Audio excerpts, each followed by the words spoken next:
और इसी बीच एक बड़ी खबर आ रही है। उद्धव सरकार के मंत्रियों के साथ शरद पवार की बैठक।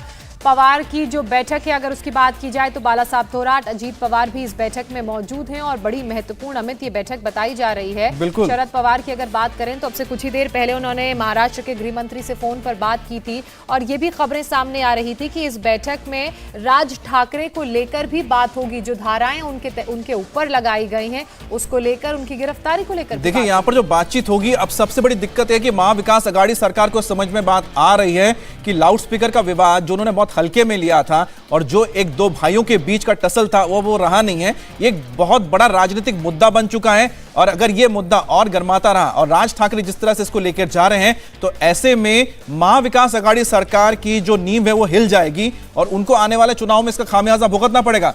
शिवसेना के साथ दिक्कत है कि शिवसेना इस पूरे मामले में यहां पर कह सकते हैं कि पर्सनल मामला हो गया राज ठाकरे और उद्धव ठाकरे के बीच, लेकिन इसका जो राजनीतिक खामियाजा है वो बहुत अच्छी तरह शरद पवार समझ रहे हैं और इसलिए शरद पवार मीटिंग इसलिए कर रहे हैं। इसमें देखिए, जो मीटिंग में कांग्रेस के लोग हैं और उनके एनसीपी के तमाम मंत्री हैं, इसमें शिवसेना के लोग नजर नहीं आ रहे हैं। जयप्रकाश हमारे साथ जुड़े हुए हैं। जयप्रकाश, जो शरद पवार हैं उनको तो माना जाता है ना कि वो एक प्रखंड पंडित है राजनीति के। उनको ये बात बहुत अच्छी तरह समझ में आ रही है कि लाउडस्पीकर का विवाद और हनुमान चालीसा का विवाद वो कोई आम विवाद नहीं बचा है। ये विवाद एक बहुत बड़ा विवाद बन गया है जिसका खामियाजा पॉलिटिकली भुगतना पड़ेगा इस पूरी सरकार को। तस्वीरें भी सामने आ गई, तस्वीरें हम देख रहे हैं। साथ ही आप इसको बताएं, पॉलिटिकल इशू क्यों इतना बड़ा बन गया ये?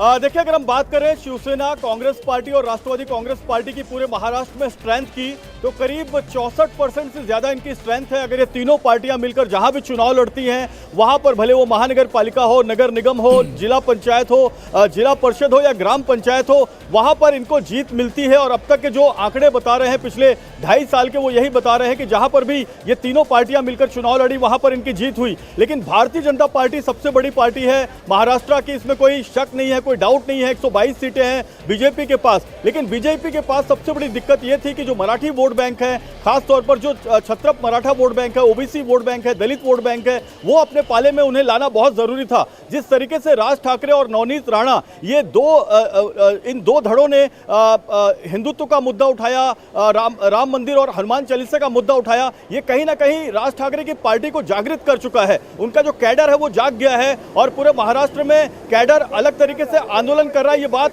शरद पवार समझ रहे हैं और यही वजह है कि शरद पवार ने आनन फानन में 2 बड़ी बैठक बुलाई। एक बैठक में उन्होंने बाला साहब थोराट, अजीत पवार और अपने दूसरे मंत्री से बात की, दिलीप वलसे पाटिल से फोन पर बात की, और शाम को वाई चौहान, जहां पर शरद पवार का दफ्तर है, वहां पर उन्होंने सारे मंत्रियों की, कांग्रेस और राष्ट्रवादी कांग्रेस पार्टी के नेताओं की बैठक बुलाई है। शरद पवार इस पूरे मामले में किसी भी तरीके से जो फायदा है वो राज ठाकरे की पार्टी एमएनएस या फिर बीजेपी को पहुंचने देना नहीं चाहते हैं। यही वजह है कि राज ठाकरे को हिरासत में लेना या उन्हें गिरफ्तार करना, इस पर यह पूरी मंत्रणा चल रही है। 1 बजे से 1:30 बजे के बीच राज ठाकरे मीडिया से बात करेंगे, वो क्या कहते हैं इस पर भी सरकार की नजर बनी हुई। अमित, हालांकि नवनीत राणा और रवि राणा को तो पहले से ही गिरफ्तार कर लिया गया था और आज उन्हें बेल मिल गई है, कभी भी रिहाई होगी। लेकिन जेपी, मैं आपसे यह भी समझना चाहूंगी कि अगर इस तरह का कदम महाराष्ट्र सरकार उठाती है, जो धाराएं राज ठाकरे पर लगाई गई हैं, और अगर उनको गिरफ्तार किया जाता है तो उसका पॉलिटिकल इंपैक्ट और मैसेज कैसा जाएगा मास में?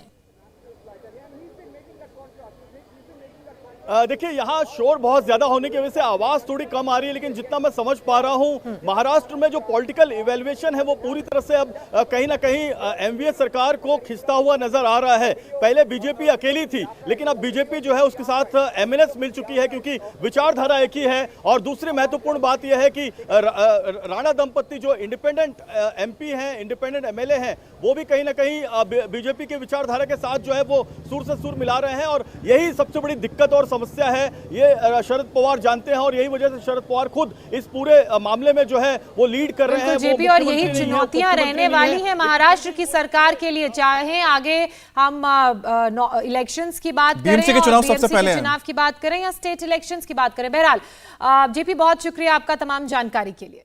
इंडिया टीवी हर वक्त हर जगह डाउनलोड करने के लिए सर्च करें India TV news Google play store या ऐप स्टोर पर।